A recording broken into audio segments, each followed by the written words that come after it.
প্ৰিয় দৰ্শক, আমি আজি আহিছোঁ ৰঙিয়া সমষ্টিৰ গড়পুত গাঁৱৰ নিবাসী ধৰণীধৰ বৈশ্যদেৱৰ সুযোগ্য কন্যা সন্তান চুমি বৈশ্যৰ ঘৰত। তেওঁ যোৱা এই সদ্য সমাপ্ত যি আমাৰ হায়াৰ ছেকেণ্ডাৰীৰ পৰীক্ষাৰ খবৰ হৈছে, সেই পৰীক্ষাত তেওঁ অতি সুখ্যাতিৰে তেওঁ উত্তীৰ্ণ হৈছে আৰু সবিশেষ তেওঁ ক'ব কেনেকৈ উত্তীৰ্ণ হৈছে। গতিকে আমি প্ৰথমতে চুমি বৈশ্যক আমি আমাৰ চণ্ডীৰাম টকছৰ তৰফৰ পৰা ধন্যবাদ দিছোঁ, শুভেচ্ছা জ্ঞাপন কৰিছোঁ।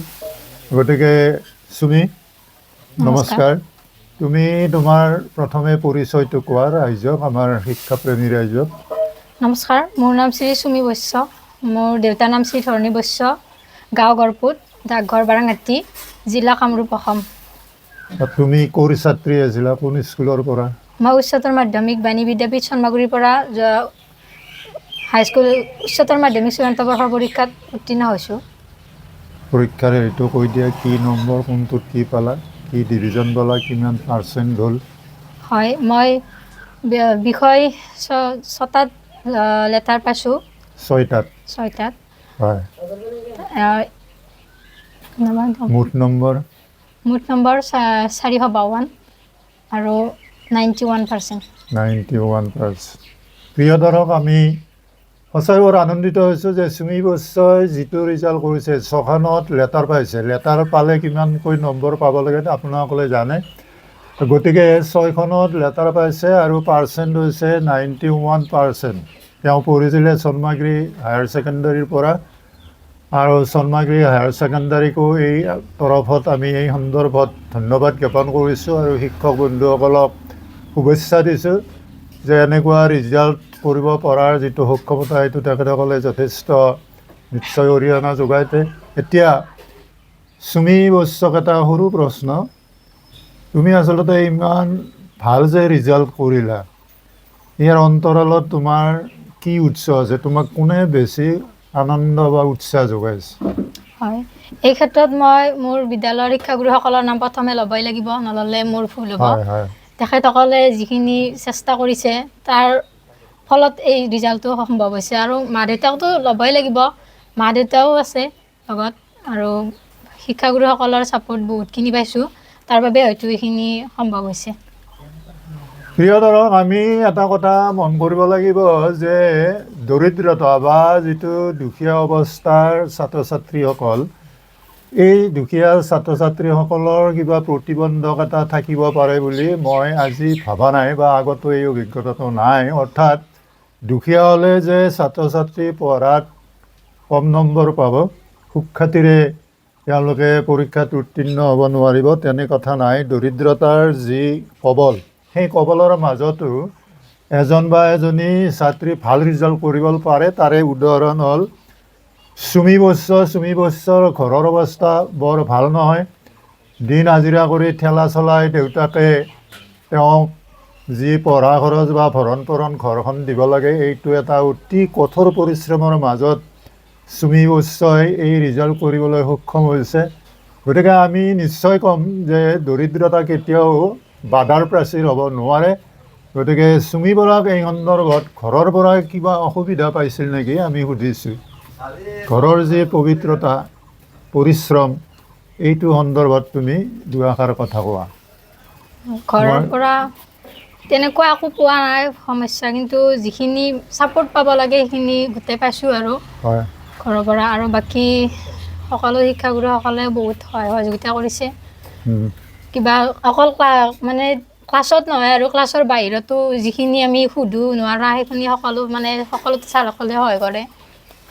আৰু তুমি এনে যদি দিনমতে কওঁ, আমি ৰাতিপুৱা 6টাৰ পৰা ধৰা গধূলি ৰাতি 10টালৈ, তুমি এই গোটেই সময়খিনিত তুমি কিমান সময় পঢ়িছিলা? হয়, এই কথাখিনি গম পালে আমাৰ ছাত্ৰ ছাত্ৰীসকলৰ এটা অভিজ্ঞতা হ'ব যে ইমানমান পঢ়িব লাগিব। কৈ দিয়াছোঁ আৰু কেনেকৈ পঢ়িছিল? এই ক্ষেত্ৰত সকলোৰে বেলেগ বেলেগ পঢ়াৰ ক্ষেত্ৰত, কিছুমানে দিনত পঢ়ি ভাল পায় বা কিছুমানে ৰাতি পঢ়ি ভাল পায়। বাকী মোৰ ক্ষেত্ৰত মই কওঁ, মই দিনত বেছি পঢ়া নাছিলোঁ আৰু স্কুলৰ সময়ততো স্কুল কলেজত মানে স্কুলত যাব লাগে আহিব লাগে সেইখিনিতে টাইমটো বহুত গুচি যায় ক্লাছ চলি থকা সময়ত। বাকী যেতিয়া টেষ্টৰ আগত বন্ধ পাইছিলোঁ তেতিয়া দিনত পঢ়িছিলোঁ আৰু বাকী স্কুল চলি থকা সময়ত মই বিশেষকৈ দিনত বেছি পঢ়া নাযায় বুলিয়ে ক'ব লাগিব, মই ৰাতি পঢ়িছিলোঁ বেছিকৈ। আৰু ৰাতি পঢ়িলে ৰাতিপুৱা অলপমান দেৰি হয় উঠি আৰু ৰাতিপুৱা অলপ পঢ়ি আৰু যাবৰে হয় স্কুলত সেনেকুৱা। ঠিক আছে বাৰু।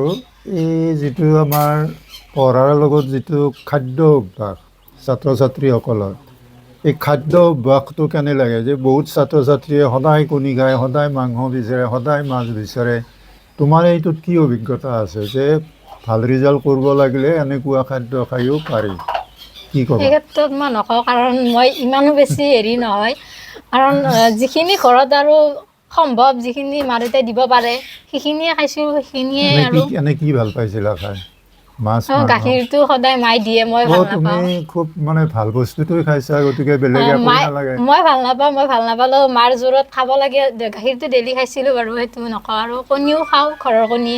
ঠিক আছে বাৰু। আমাৰ ভৱিষ্যত যিবিলাক প্ৰজন্ম আছে, অহা যিবিলাক পৰীক্ষাৰ্থী হ'ব, হাইস্কুল হওক, হায়াৰ ছেকেণ্ডাৰীত হওক, তেওঁবিলাকক তুমি কি পৰামৰ্শ দিবা চমুকৈ?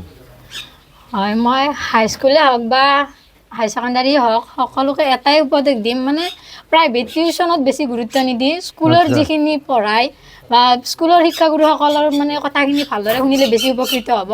কাৰণ মই সঁচা কথাই কৈছোঁ, কোনো মই প্ৰাইভেট টিউশ্যন লোৱা নাছিলোঁ। যিখিনি স্কুলত ছাৰসকলে শিকায় সেয়ে, আৰু কিবা নোৱাৰা থাকিলে ফোন যোগেই হওক বা ক্লাছৰ বাহিৰতে হওক ছাৰসকলক সুধিছিলোঁ, ছাৰসকলৰ পৰা দিহা পৰামৰ্শ লৈছিলোঁ। আৰু এই ক্ষেত্ৰত প্ৰতিগৰাকী শিক্ষাগুৰুৱে দিব নিশ্চয়, এইটো মই ক'ম। এটা কথাই কৈছোঁ, প্ৰাইভেট টিউশ্যনত বেছি গুৰুত্ব নিদি শিক্ষাগুৰুসকলৰ পৰা উপদেশ ল'লে বা ভালদৰে দিহা পৰামৰ্শ ল'লে বেছি উপকৃত হ'ব। ঠিক আছে প্ৰিয় দৰ্শক, আমি চুমি বৈশ্যৰ যি সাক্ষাৎকাৰ পালোঁ তাত দুটা বস্তু আমি স্পষ্ট হ'লোঁ যে দৰিদ্ৰতাই কেতিয়াও বাধাৰ প্ৰাচীৰ হ'ব নোৱাৰে, আৰু নিজা খেয়াল খুচিমতে নিজৰ সুবিধামতে পঢ়িলে নিশ্চয় সুন্দৰ এটা ফলাফল কৰিব পাৰি। গতিকে এই ক্ষেত্ৰত আমি চুমি বৰাৰ যি আগন্তুক আহি থকা দিনবিলাক, এই দিনবিলাকত যাতে তেওঁৰ আৰু বেছি ভাল হয়, পৰীক্ষাৰ ফল ভাল হয়, আৰু আমাৰ যাতে অঞ্চলত এগৰাকী মানে সুদক্ষ মানে হৈ শিক্ষাবিদ নহয়, ৰাজনীতিবিদ নহয়, ভাল ডক্তৰ ইঞ্জিনিয়াৰ হোৱাৰ যাতে পোষকতা তেওঁ কৰে, তাৰ কাৰণে আমি চুমি বৰাক আশীৰ্বাদ দিছোঁ আৰু তেওঁৰ দীৰ্ঘায়ু সুস্বাস্থ্যও কামনা কৰিছোঁ।